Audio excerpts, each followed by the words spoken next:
Ļoti bieži cilvēki jauc gripu ar parastu augstēšanos, ja parastām iesnām.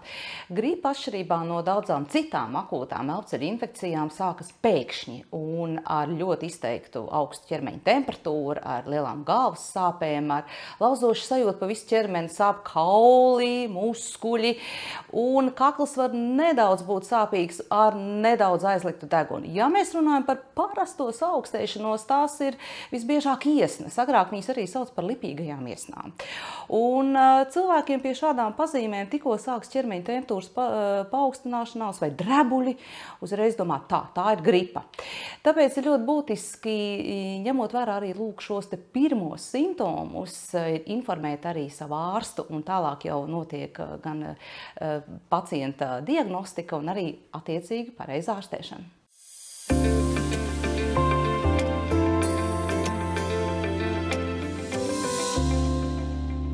Gripa nekad nav bijusi nevienos laikos ierakstīta vieglo slimību sarakstā, ja mēs tā pa īstam skatāmies. Tā ir bīstama, lipīga infekcijas slimība. Jārēķinās ar to, ka ne tikai šī augstā ķermeņa temperatūra vai aizsmakusī balss vai nedaudz aizlikts deguns, un tas, jā, protams, var beigties dažu dienu laikā, bet sliktākais ir tas, ka gripas vīrus rada sarežģījumus. Jeb tā saucamās komplikācijas, kas var pacientam beigties ar smagu vidusauss iekaisumu, vai ar deguna blakus dobumu iekaisumu, vai ar smagu pneimoniju, piemēram, vai sirds kādu bojājumu, vai arī neiroloģiskām komplikācijām. Un tāpēc nekad un nevienos laikos nedrīkst attiekties pret gripas infekciju viegliprātīgi. Gripas mirstības rādītāji katru gadu tiek publiskoti. Un mēs jau zinām, ka vienkārši arī tie cilvēki, kas nav ar kādu blakus slimību, piemēram, smaga sirds patoloģija vai kāda cita hroniska slimība, šo gripu var neizturēt. Un tā teikt, ir iespējama nāve. Runājot par cilvēkiem, kuriem nav nopietnas blakus slimības vai tie, kas nelieto kādus no imūnsupresējošām zālēm, piemēram, tad viņiem vēl ir iespēja, ka nebūs smagi noritoša gripa un iespējams arī, tā teikt, izbeigt no nāves. Statistikas dati rāda ne tikai par Latviju, un ja mēs paskatāmies Eiropas kontekstā un visas pasaules tādā, mērogā, tad šie rādītāji ir mainīgi katru gadu. Un tur ir vairāki noteikumi, jeb, tā teikt, faktori, kas ietekmē mirstību.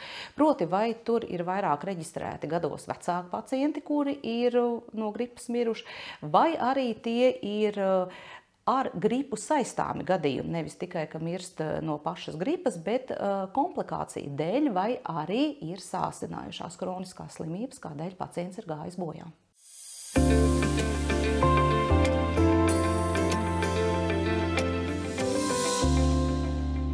Vienmēr ir aktuāls jautājums un mūžam ir diskusija jā vai nē.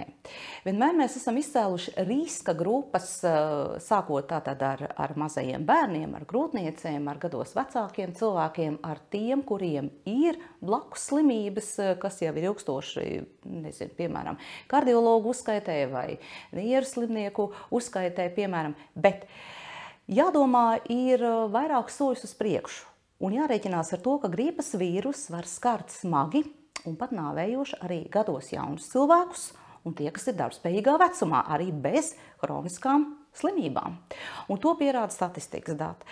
Gripas vīrus ir agresīvs un mainīgs, un tam dēļ arī nevienmēr un visos gadījumos gripas vīrusa iznākums ir paredzams līdz galam. Tam dēļ, vēlreiz es gribu akcentēt, ka vakcinēšanās nozīme ir svarīga arī gados jauniem cilvēkiem un arī tiem, kuri neietilpst riska grupā.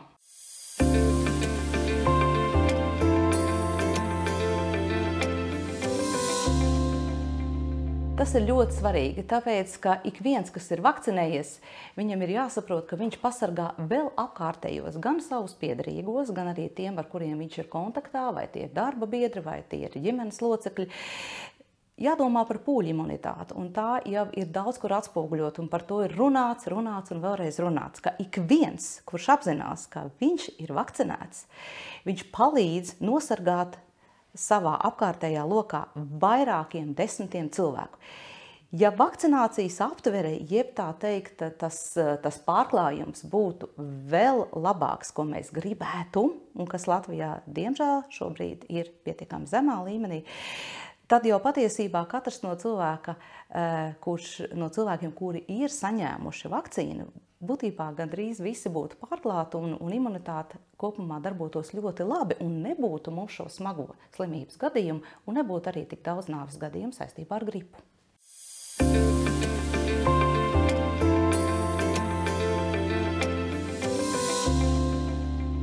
Gripas vīrusam ir raksturīga mainība, un tas jau ir reģistrēts gadu no gada, un pasaules eksperti vienmēr izpēta, kādi tad vīrusa celmi ir cirkulējošie un aktuālie dabā, gan ziemeļ, gan dienvidu puslodē. Līdz ar to gripas vakcīna ir jau, tā teikt, iestrādāta un paredzama nākamajai tātad sezonai, lai varētu veiksmīgāk un sekmīgāk veikt lūk šo te gripas vakcināciju.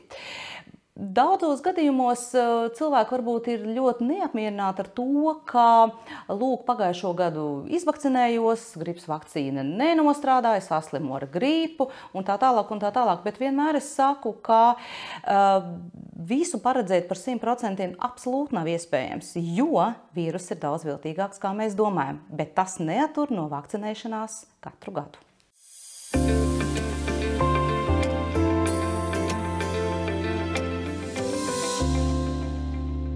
Neviena no vakcīnām 100% nepasargā, bet vakcīnas spēks ir tajā, ka tā pirmkārt samazina no tā, ka būs smagas, sarežģītas norises slimība pacientam, iespējams arī no komplikācijām un, protams, arī no nāves gadījumiem. Ja nevakcinējās cilvēks un viņš, piemēram, saslimst un viņam vēl ir fons ar daudzām citām slimībām apakšā, nu tad risks iedzīvoties nepatikšanās un pat nāvē ir ļoti, ļoti augsts, varbūt pat 100%.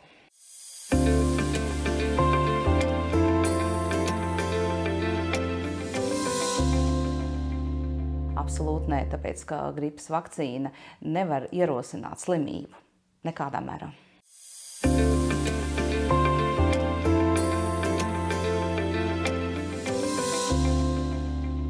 Absolūti nē, tas ir mīts. Un saistībā ar imūnās sistēmas jautājumiem vienmēr cilvēkiem ir bažas par to, ka lietoju to medikamentu daudz, vide tāda, un plus vēl gripas vakcīna, kas arī ir zāles, kā mēs zinām, tad uzsvars ir jāliek uz pārējiem visiem citiem faktoriem. Gripas vakcīnas jēga ir tikai konkrēts mērķis, ko tā arī pilda, un tas nav saistīts ar imūnās sistēmas pārslogošanu.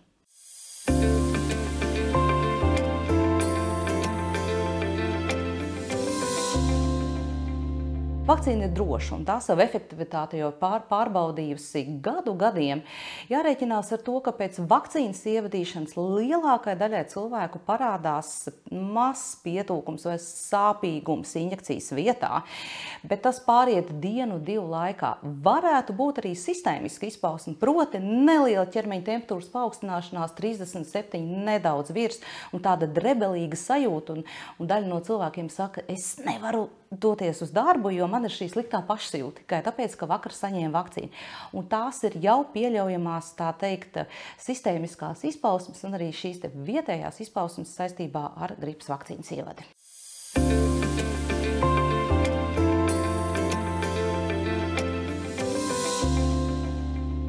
Ir jāvakcinējās, jo nekad jau nevar zināt, kurā brīdī gripa skars smagi, viegli vai pavisam smagi.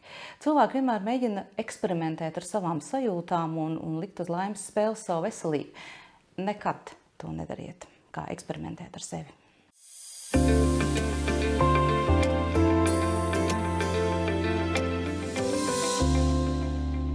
Gripas vakcīna vislabāk ir uzsākt tad, kad viņi ir pieejami tiklīdz tirgū. Vai tas ir oktobris, vai novembris, decembris. Bet nav aizliegts vakcinēties arī tad, kad ir epidēmija.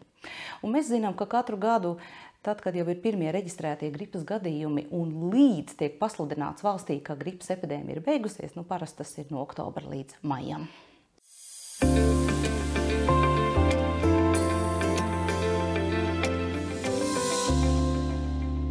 Tātad jau pārunājām par vakcinēšanos, tas ir numur 1, un otrs, kas ir svarīgi arī darba devējiem, lūgums rūpēties par saviem darbiniekiem, aicināt uz vakcinēšanos, lai gan darbinieks, gan viņa ģimenes locekļi, gan paziņas, gan draugi, gan kaimiņi, kā es saku, būtu pasargāti no gripas draudiem.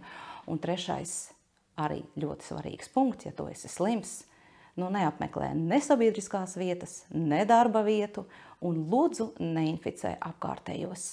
Ārstējies vai nu mājas apstākļos, vai sazinies noteikti ar savu ārstējošo ārstu. Neaizmirstam, ka gripas laikā jāievēro arī personīgā higiēna. Roku mazgāšana nekad neviens un nekur nekādā mērā nav atcēlis. Atceramies par telpu vēdināšanu, atceramies par fiziskajām aktivitātēm, kuras nekādā mērā nav ierobežotas. Jo kustības pamatā ir veselība, veselības pamatā ir dzīvība. Gan tējas, gan citroni, gan visi, kas ir no tautas līdzekļiem, arī ir atļauti gripas profilaksei, bet visu ar mēru. Saudzējiet sevi, saudzējiet visus apkārtējos un esiet veseli!